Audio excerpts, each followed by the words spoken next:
So now we're going to move on and do this by elimination. And most people tend to like elimination better.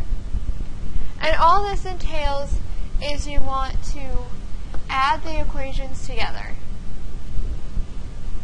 The key thing being you need to have one of your coefficients so that when they add together you'll get 0.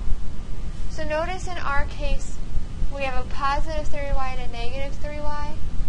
When we add these two equations together, we'll have 7x, 0y is here, and negative 7 plus 7 is also 0. Solving this for x, we'll get our x is 0. And now that we have our x value, we find our y the same way we did before by just substituting this into one of our two equations.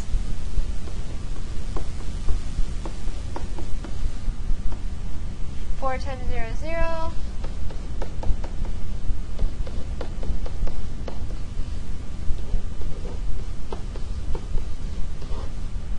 So there's our answer. However, we still need to check. So we'll have 4 times 0 plus 3 times negative 7 thirds equals negative 7. 4 times 0 is 0. These 3's will cancel. So it works in the first one. Trying into the second one.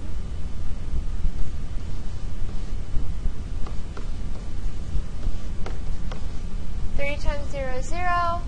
These 3's will cancel. A negative times a negative is a positive. So it works.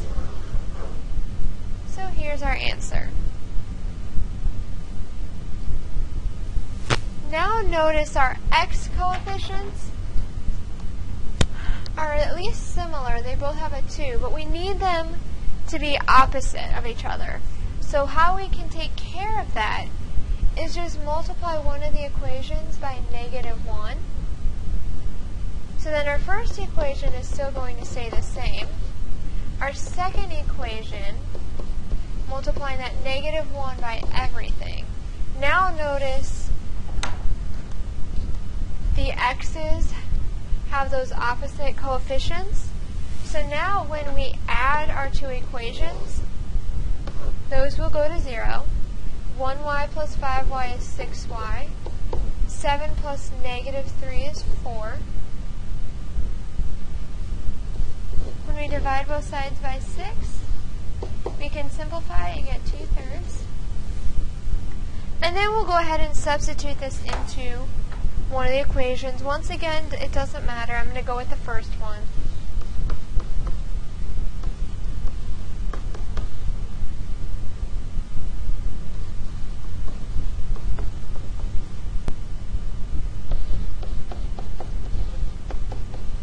It'll probably help to get that into a mixed number.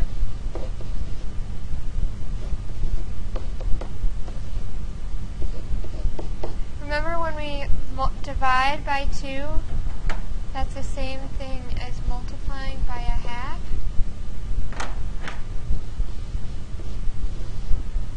So we'll get 19 over 6. So we'll get our answer.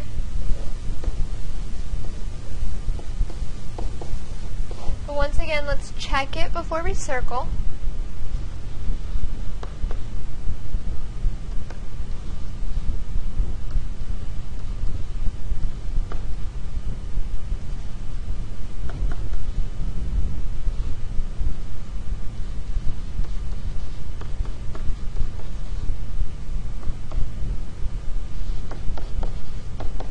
And 21 divided by 3 is 7.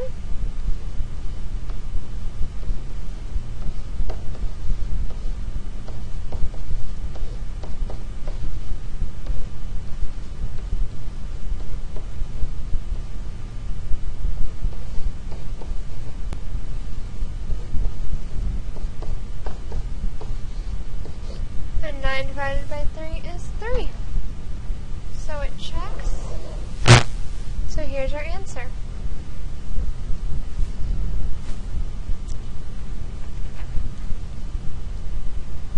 Now notice none of our coefficients are the same. And so what we need to do is multiply one of the equations by a number, or both of the equations by a number, to get our coefficients to be the same number, one positive, one negative.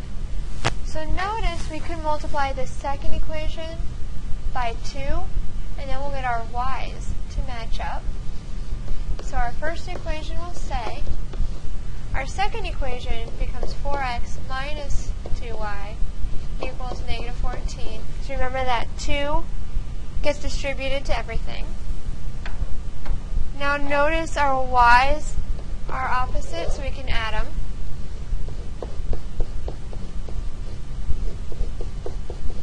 And we'll get x equals negative 2. Now we have to figure out our y.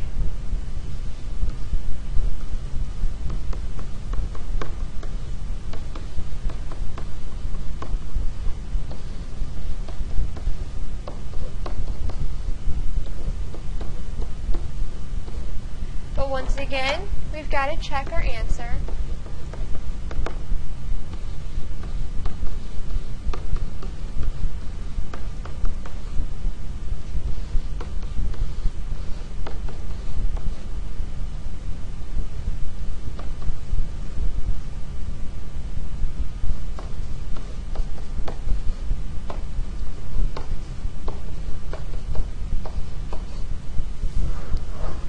Works, so that is our answer. Alright, once again, solve by elimination. We have fractions, but think back to chapter 1. We can eliminate our fractions.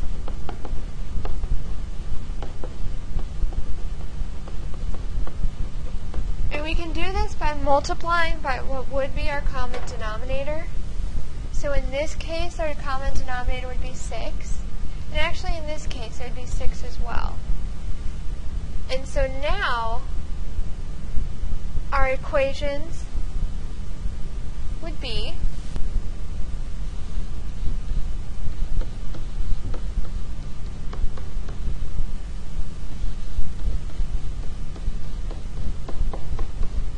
so now at least these look a little easier. We don't have our fractions.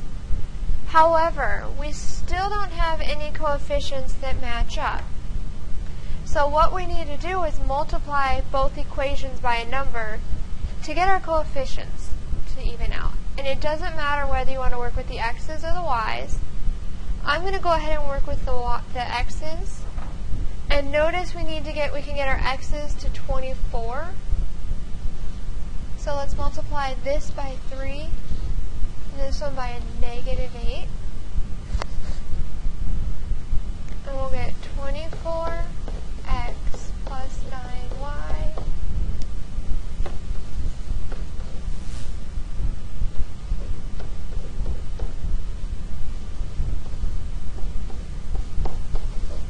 so we'll have our two equations. Now notice our x's here are opposites, so we can go ahead and just add our equations. So our x's go away.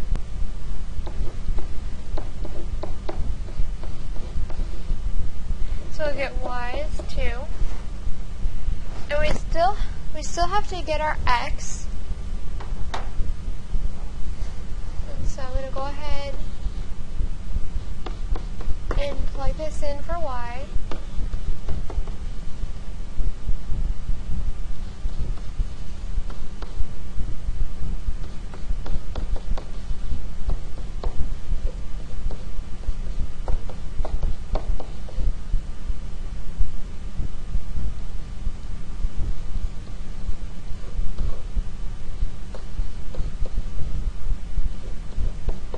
Our 4's will cancel, we're left with negative 3. Remember though, we do need to check our work.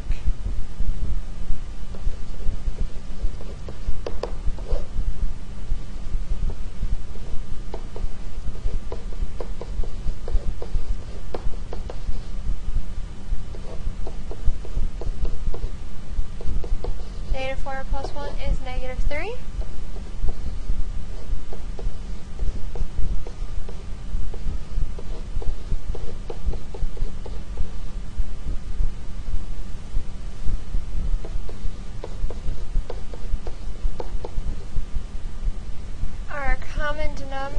would be 6.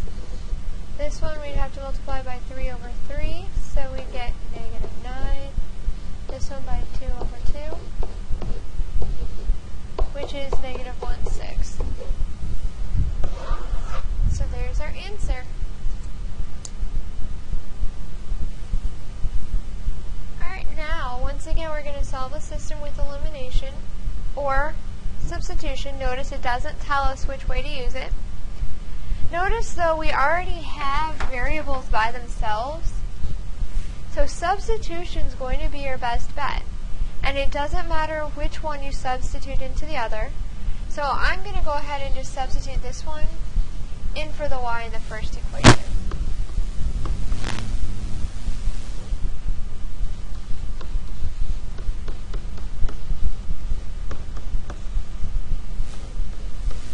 Notice on these first two, those negative 5 halves times negative 2 fifths just gives us 1x.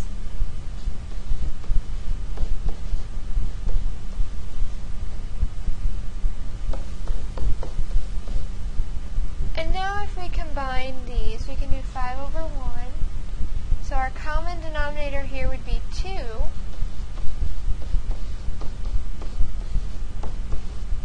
We'll have negative 15 over 2. Subtract our x. We'll get 0 equals negative 15 halves. Well, 0 doesn't equal negative 15 halves. So what this tells us is there is no solution. So this means the lines don't intersect anywhere. Keep in mind, once again, though, if we had gotten a true statement,